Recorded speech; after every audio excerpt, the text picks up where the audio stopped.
सोचिए सिर्फ 100 रुपए के एक झूठे केस ने किसी इंसान की पूरी जिंदगी बर्बाद करके रख दी। नमस्कार दोस्तों, मैं दीपू सांगा फिर से हाजिर हूँ एक कहानी के साथ।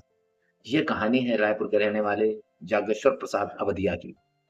और ऐसे हिंदुस्तान में पता नहीं कितने अवधिया हैं जिनके साथ इस तरह की घटनाएं हो रही हैं, झूठे आरोप लग रहे हैं। जो उन्होंने किया ही नहीं उसके आरोप में वो पूरी उम्र जेल में बिता रहे हैं। और न्याय मिलने में भी इतना देर हो जाती है कि जब किसी इंसान की पूरी जिंदगी, पूरी फैमिली तबाह हो जाती है। 83 साल के जागेश्वर प्रसाद अवधिया, जो रायपुर के बुजुर्ग, जिनकी जवानी, परिवार, सम्मान, सब कुछ मिट्टी में मिल गया। सिर्फ एक झूठे केस ने उनकी पूरी जिंदगी बर्बाद कर दी। 100 रुपए की रिश्वत, जो कि उन्होंने ली नहीं थी, जैसा उन्होंने बताया। उनके खिलाफ ये जाल बिछाया गया। अब पूरे 39 साल बाद कोर्ट ने कहा कि तुम निर्दोष हो। लेकिन सोचने वाली बात यह, ऐसे न्याय का क्या मतलब निकलता है? बच्चों की पढ़ाई बंद हो गई, बदनामी हो गई, परिवार ने, समाज ने बात करना बंद कर दिया, ताने मारने शुरू कर दिए कि रिश्वतखोर हो। बच्चों की जिंदगी बर्बाद हो गई, पढ़ाई बंद हो गई, वो बिना खाना खाए या किस तरह उन्होंने गुजारा किया। पत्नी साथ छोड़ गई, मतलब खत्म हो गई। वो इतना सदमा बर्दाश्त नहीं कर पाई।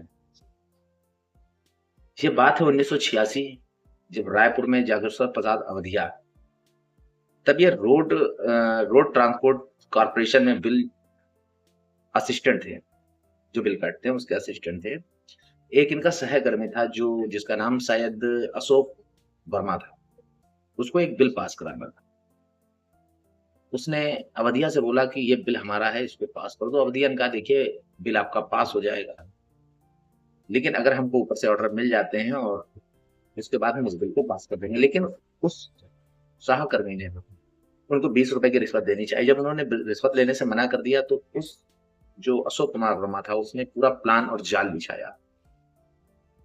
उसने दो 50-50 के नोट दूसरे दिन आके उनकी जेब में डाल कि आप ये पकड़ो, मेरा बिल पास कर दो। लेकिन उस समय भी अवधिया ने मना किया कि देखिए मैं बिना ऊपर से परमिशन के बिल नहीं पास कर सकता हूँ। जाल ऐसा बिछाया गया था कि विजिलेंस की टीम वहां तुरंत पहुंचती है, जेब से नोट निकाले जाते हैं।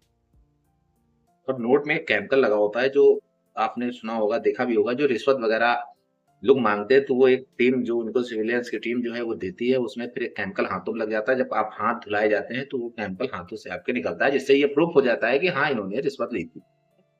अवधिया के केस में भी ऐसा ही होता है। उनकी जब जेब में दो 50-50 के नोट डाल दिए जाते हैं। आप जनरल आदमी जब किसी की जेब में जबरदस्ती ऐसे पैसे डालता है तो जाहिर सी बात है आदमी ऐसे पैसे निकालते ही है।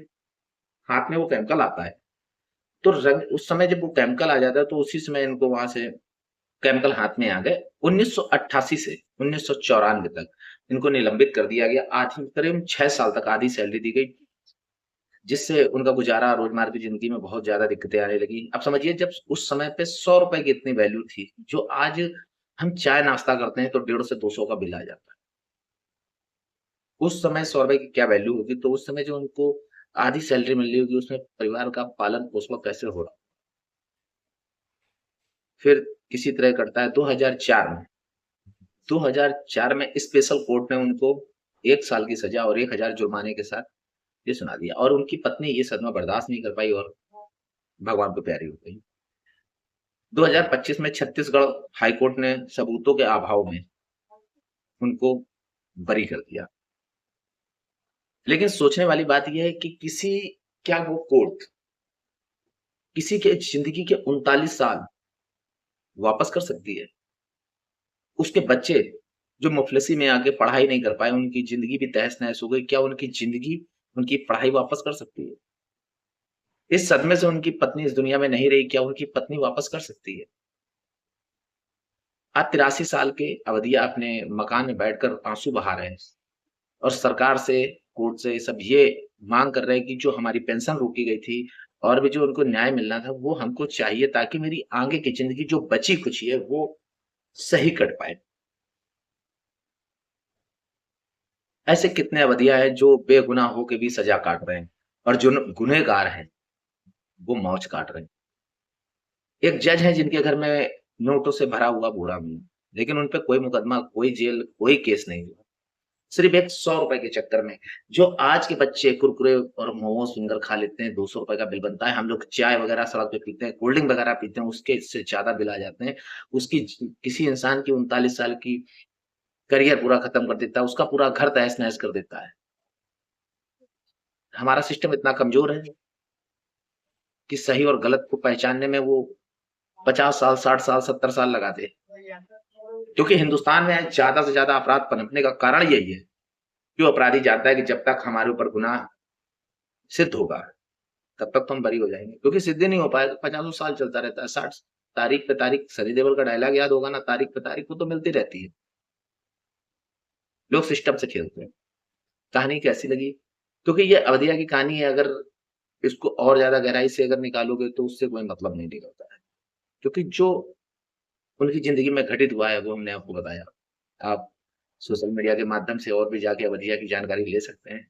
कहानी कैसी लगी? आप चैनल को लाइक, सब्सक्राइब, कमेंट करना ना भूलें। आपका अपना चैनल। मिलते हैं अगले वीडियो